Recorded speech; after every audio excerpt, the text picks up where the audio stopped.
Allora, governatore Zaia, stavamo parlando, no, della evoluzione del partito Lega in movimento, in questo si inserisce anche quello che è il progetto di Tosi, ma anche di Maroni, l'aveva detto proprio anche in questa sede, di un partito che si allarghi, che comprenda anche vari pezzi della società civile, ed è stato semplificato in Balena Verde. Serve un congresso ovviamente per un progetto di questo tipo? No, perché fa parte delle tesi congressuali. Anche qui è stato venduto questo progetto come un'idea dell'ultimo minuto, no? Cioè tesi congressuale e fase di preparazione. Prova ne sia che quello slogan "prima al nord", sul quale posso vantare qualche primogenitura, basterebbe leggerlo per capire, parte da quel presupposto, no? Che prima al nord vuol dire mettere insieme la società civile del nord in maniera tale che si possa diventare un partito egemone, o meglio, un movimento egemone. Questo perché? Perché 20 anni di storia della Lega, o 25, ci insegnano che oltre un certo limite, per quanto buone siano le proposte, poi c'è chi per una riserva sul colore degli occhi di uno, o per il fatto che un tema non va, l'altro va, e non ti votano. Io penso che Maroni parla di partito egemone al pari della CSU. CSU nasce nel 1949 in Baviera, è un partito cattolico, è una gemmazione di un partito nazionale che è la CDU, la CDU, che è quella di Angela Merkel, cioè per capirci in Germania quando si va a votare c'è la CDU, le dico in italiano, c'è la CDU in tutta la Germania, tranne che in Baviera che c'è la CSU. È come se in Italia avessimo la Lega in tutta Italia e in Veneto la Liga, tanto per fare l'esempio.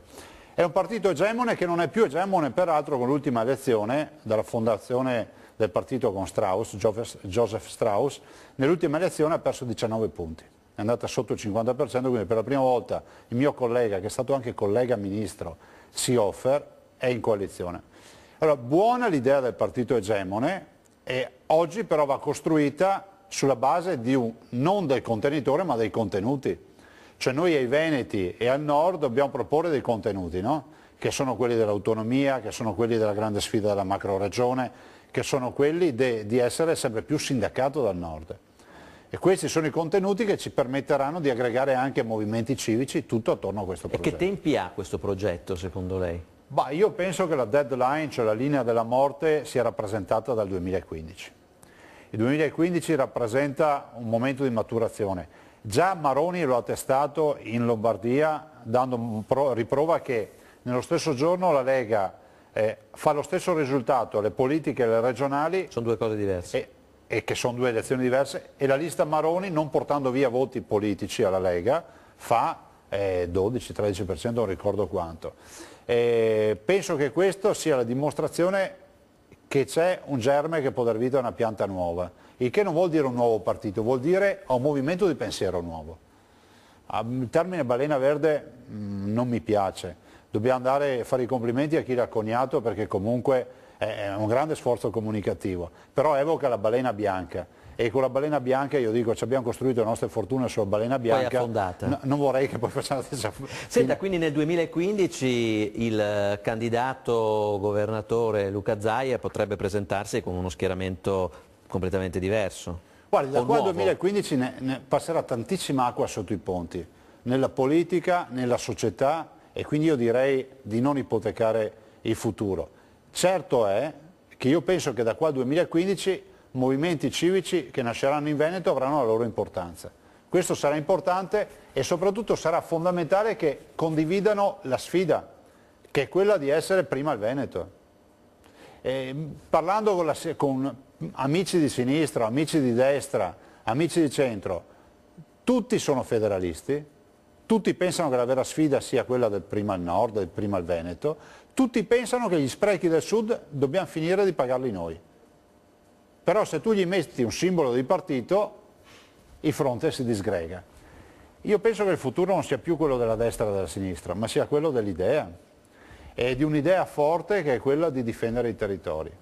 Ecco, in questa operazione immagino che intendiate drenare forze, consensi, eccetera, a quelli che in questo momento sono i vostri alleati. Guardi, io non ho mai fatto parte della categoria di quelli che gioiscono delle sfortune dei compagni di viaggio. Ho sempre difeso il rapporto con la PDL e lo difenderò fino alla fine. a dispetto di tutte le Cassandre, di tutti quelli che vorrebbero vedere, perché io posso solo dire che la PDL, il PDL o la PDL in regione, con me è stata solidale, è un partito che è stato solidale, rispettoso dei programmi, le ho ricordato prima poc'anzi le riforme fatte in Veneto, il blocco dei mandati, l'eliminazione del vitalizio, la nuova legge elettorale che è quella legge che tutti gli italiani vorrebbero, il Veneto ce l'ha, e molto altro ancora, la riduzione dei consiglieri, il nuovo piano sociosanitario, a dimostrazione che il PDL è sempre stato al nostro fianco, a difesa del suo Presidente, a difesa della maggioranza, ma le dirò di più. Quando Formigoni e anche Berlusconi ipotizzavano di far cadere il Veneto se fosse caduto qualcosa in Lombardia, la PDL del Veneto con molta coerenza ha detto calmi ragazzi, pensate alla Lombardia che al Veneto ci pensiamo noi. Senta, si sono raffreddati gli umori di coloro, a cominciare dal suo predecessore Giancarlo Galan, che dopo il voto ha detto beh insomma visto quello che è successo sarebbe necessario un rimpasto in giunta regionale? Beh guardi, l'amministrazione è una cosa seria. È talmente seria per la quale io penso che non siano le segreterie di partito che debbano decidere i rimpasti. Se si debbono fare i rimpasti li faccio io perché qualcuno si comporta male e non fa il suo dovere. E mi sto riferendo agli assessori. Siccome gli assessori fanno tutto il loro dovere e si stanno comportando correttamente, fino a prova contraria restano lì. Quindi non c'è nessun altro che ha titolo per dire imporre al sottoscritto rimpasti. Se qualcuno li vuole imporre, a casa tutti. Questa è la soluzione che propongo io. A casa tutti. Senta, qualcuno aveva anche detto insomma, che potevano, vista la situazione interna alla Lega Nord, alcuni assessori un po' troppo tosiani avrebbero potuto comunque incorrere in qualche taglio da parte di Zaia. Mi riferisco a Stivalla, a Conte, insomma, quegli assessori lì. Allora, io le dico quello che ho sempre risposto, perché questa è un'ipotesi più giornalistica che dell'amministrazione. Ma noi ci sguazziamo, no, su queste cose. Se no finisce veramente che vendete le pagine bianche per incartare il pesce. Fortunatamente non vendiamo pagine. Allora, no, ma mi riferisco a chi magari le scrive spesso queste cose. Penso che l'amministrazione non debba avere nulla a che vedere con le beghe del partito. Se qualcuno le porta all'interno dell'amministrazione ne paga conto, questo è poco ma sicuro. Che sia da una parte, che sia dall'altra, sopra o sotto. Per quel mi riguarda paga il conto, ma che poi il Presidente dall'alto dei suoi poteri, in quanto io delego gli assessori a rappresentarmi, perché sono assessori, sono delegati, il legale rappresentante dell'ente sono io, il Presidente in virtù di questa delega utilizzi questa delega per fare battaglie di partito non è da me e non lo farò mai. Senta, guardando sempre al 2015, insomma, è ricorrente questa voce che insomma, Tosi potrebbe aspirare a prendere il posto di Luca Zaia. Lei cosa dice? Accomodati? Fai un giro tu, io mi fermo? No, guardi, io dico che tutti i cittadini hanno titolo ad ambire ad occupare posti. Se qualcuno lo vuol fare in contrapposizione mia lo può fare senza nessun problema. L'elettore è sempre sovrano e deciderà l'elettore quale sarà il miglior candidato. Certo, quindi insomma sarebbe disponibile a primarie? Ma le primarie le facciamo con i veneti che sono quelle migliori, no? Abbiamo visto col PD cosa è accaduto, che con le primarie è rimasto fuori quello che aveva il consenso ed è arrivato ad avere un incarico alla presidenza del Consiglio chi poi non è riuscito neanche a chiudere un accordo con le forze politiche. Per cui direi che le vere primarie nei partiti le si fanno con gli elettori. Beh, Tosi comunque di primarie a Verona nello scorso anno è stato insomma, rieletto bene nella sua città, quindi anche quelle potrebbero essere delle primarie. Certo. Quindi?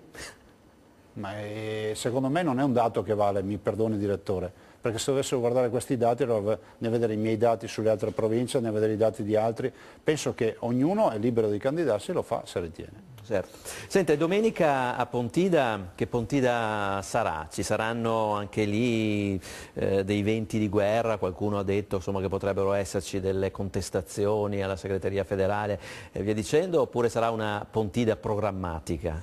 Guardi, non ho più pallida idea di contestazioni, non faccio parte del comitato organizzatore e sono lì in qualità di ospite, sono lì a rappresentare il Veneto e parlare di macro-regione. E penso che sarà una Pontida dei programmi, visto considerato che la vera sfida per noi è rappresentata da un governo che ancora non c'è. Quindi domenica parleremo in assenza di un governo ed è cosa inusuale per questo Paese, no? Noi eravamo abituati a elezioni, incarico, governo. E dall'altro parleremo della partita del Nord, che è la partita che più ci sta a cuore.